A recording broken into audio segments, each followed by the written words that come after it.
flying high, you know how I feel. Sun in the sky, you know how I feel. Breeze drifting on by, you know how I feel. It's a new dawn, it's a new day, it's a new life for me, yeah. And I'm feeling good.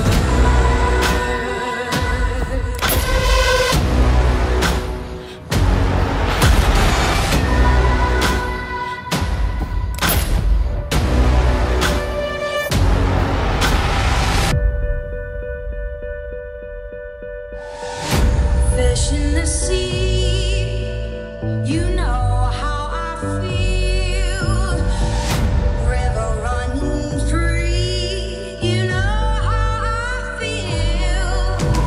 Blossom on the tree, you know how I feel. It's a new dawn, it's a new day, it's a new life for me. I'm feeling good.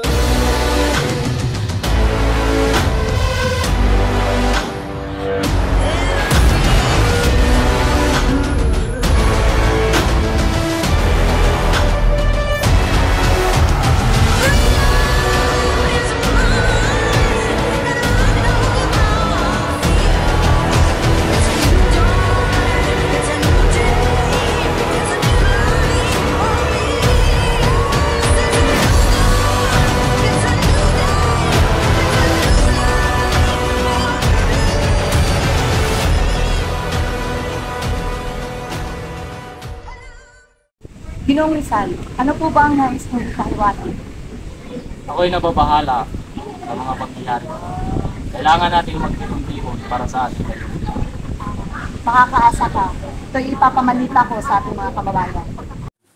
Makaraan ng ilang araw, sa isang lihim na pagpupulong sa isang siksikang silid na may kinatawan mula sa iba't ibang sektor ng lipunan, kasama si Rizal, Del Pilar, Jaina, mga manggagawang Pilipino, mga magsasaka at opisyal ng Espanya. Mga kaibigan, ang ating adikain ay dapat matunod sa iba't uri ng antas ng lipunan. Ang boses ng Pilipino ay dapat sumali sa awit ng pagbabago. Pero paano natin maisasalba ang agwat sa pagitan ng mga edukadong mayaman at ng ating masang naghihirap? Ang ating mga salita ay dapat naabutin sa labas ng pader na ito. Kayo, ang puso ng ating bansa. Ang inyong pakikibaka ay aming pakikibaka rin. Kailangan namin ang inyong boses upang palakasin ang aming mensahe. Ngunit ang aming pamilya ay nagsasaga sa hirap. Pawis ang nagpapakain sa lupain ito, ngunit wala kaming boses. Naghahanga din kami ng pagbabago at dangal. Oo, ang mga lupaing aming binungkan ay hindi sa amin. Ang mga pang-aaping aming dinaranas dapat nang magwakas. Ang mga pagtitipon na ito ay isang sedisyon. Ang mga hinihingi ng pagbabago ay banda sa katatagan ng aming pamamahala. Matahimikin ang mga boses na tumutol. Ginoong opisyal, hindi kami naghahangad ng rebelyon, kundi katarungan. Hindi kami naghahanap ng pakikiisa, kundi pakikisama. Ang aming layunin ay ang katarungan at makataong lipunan para sa lahat ng tinatawag na tahanan ng lupain ito. Hindi kami nagsasalita ng karahasan, kundi ng mga karapatan na matagal nang inaagaw, ng mga kalayaan na matagal nang pinipigilan. Ang aming salita ay hindi espada, kundi isang ilaw na nagbibigay liwanag sa daan patungo sa mas magandang kinabukasan. Pakinggan ninyo ang aming salita, sapagkat ang mga ito ay nagnanais na marinig ng isang tinig, tinig na nagnanais na maging malaya sa talikaran ng isang pang-aapi. Dadalhin namin ang mga salitang ito. Magkakaisa kami. Hihilingin namin ang nararapat namin gawin.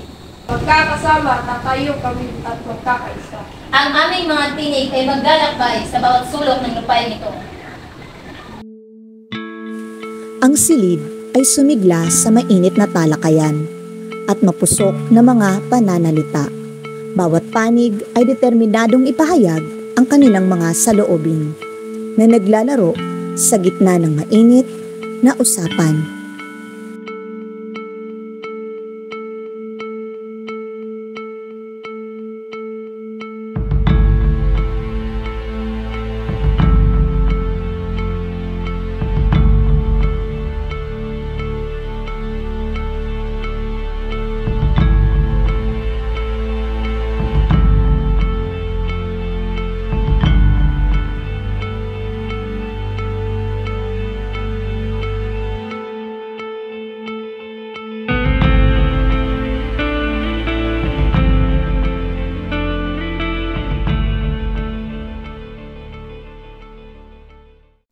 Mga kaibigan, ang ating adikain ay dapat matunog sa iba't ibang.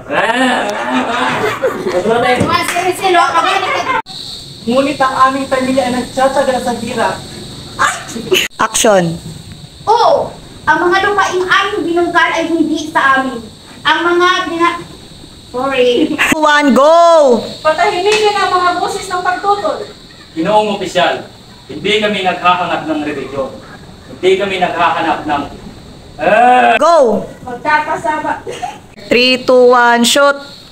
ang aming layunin ay ang katarungan at makataong lipunan para sa lahat ng tinatawag na tahanan ng lupain ito. Hindi kami nagsasalita ng karahasan, kundi ng mga karapatan na matagal nang inaagaw, ng mga kalayaan na matagal nang pinipigilan. Ang aming salita ay hindi espada, kundi isang